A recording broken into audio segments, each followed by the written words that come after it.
Assalamualaikum warahmatullahi wabarakatuh. Saya Nadia Liaf Putri, NIM 17030108. Baiklah, pada kali ini saya akan mempresentasikan tugas saya, yaitu pada soal 11.6.a. Soalnya yaitu, urutan pertanyaan tes yang diajukan mempengaruhi kemampuan siswa untuk menjawabnya dengan benar, dan karenanya mempengaruhi nilai total siswa. Untuk memeriksa proposisi ini, dua tes dilakukan. Tes A memiliki pertanyaan yang diatur dalam urutan kesulitan yang meningkat. Dalam tes B, urutannya dibalik. Sampel acak dari 20 siswa dipilih sedemikian rupa, sehingga 10 pasang siswa memiliki urutan yang sama.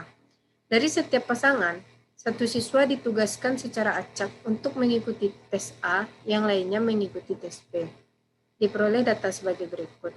Tes A yaitu 83, 82, 95, 92, 91, 60, 89, 69, 70, 72.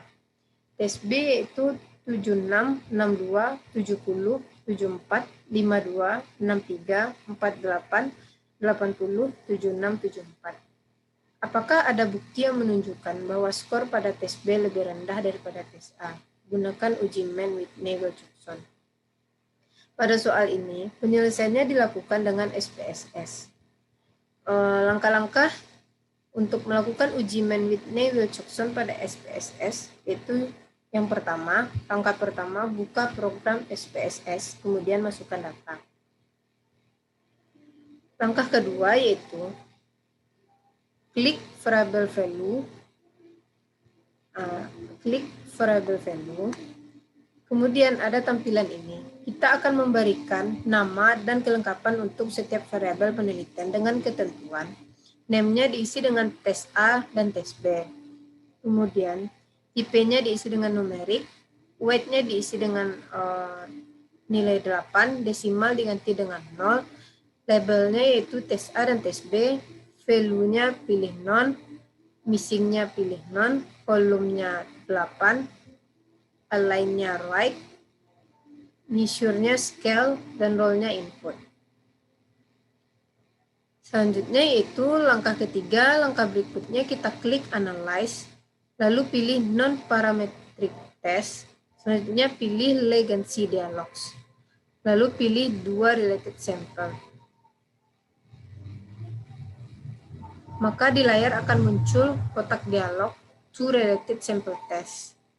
Selanjutnya, masukkan variabel tes A dan tes B ke kotak test pairs secara bersamaan. Kemudian, pada bagian test tab, berikan tanda centang pada pilihan Wilcoxon, lalu klik OK.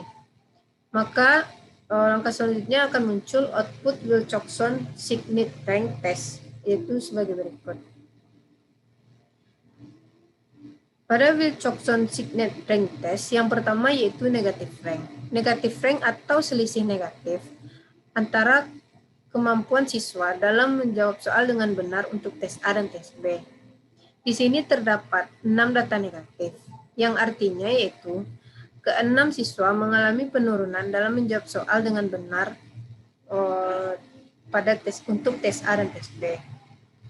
Kemudian, nilai min rank dari negatif rank yaitu sebesar 7,33 dan nilai sum of rank dari negatif rank yaitu 44,00. Yang kedua yaitu positif rank. Positif rank atau selisih positif antara kemampuan siswa dalam menjawab soal dengan benar untuk tes A dan tes B. Di sini terdapat nilai N pada positif rank yaitu 4, yang artinya keempat siswa mengalami peningkatan dalam menjawab soal dengan benar dari tes A dan tes B. Kemudian nilai min rank dari positif rank yaitu sebesar 2,75.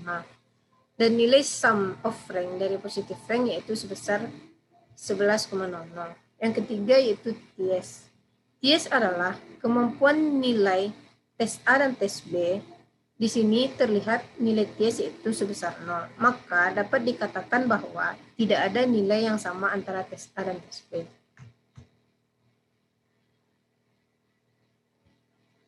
Selanjutnya yaitu tes statistik. Uji hipotesis Wilcoxon. Dalam uji hipotesis, kita menggunakan output SPSS yang kedua, yakni output tes statistik. Namun, sebelum kita masuk pada analisis terhadap hasil output di atas, maka terlebih dahulu perlu kita ketahui dasar pengambilan keputusan yang digunakan dalam uji Wilcoxon untuk kita jadikan pegangan atau pedoman.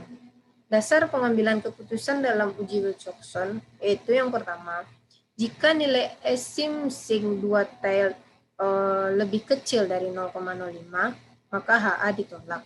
AH diterima. Yang kedua sebaliknya, jika nilai asim-sing 2 tail lebih besar dari 0,05, maka HA ditolak. Berdasarkan output tes statistik di atas, diketahui bahwa nilai asim-sing 2 tail sebesar 0,093. Karena 0,093 lebih besar dari 0,05, maka dapat disimpulkan bahwa AH ditolak. Artinya, tidak ada perbedaan antara kemampuan siswa dalam menjawab soal dengan benar untuk tes A dan tes B, sehingga dapat disimpulkan pula bahwa tidak ada pengaruh terhadap kemampuan siswa dalam menjawab soal dengan benar untuk tes A dan tes B. Baiklah, sekian hasil presentasi dari saya. Apabila ada salah, mohon dimaafkan. Assalamualaikum warahmatullahi wabarakatuh.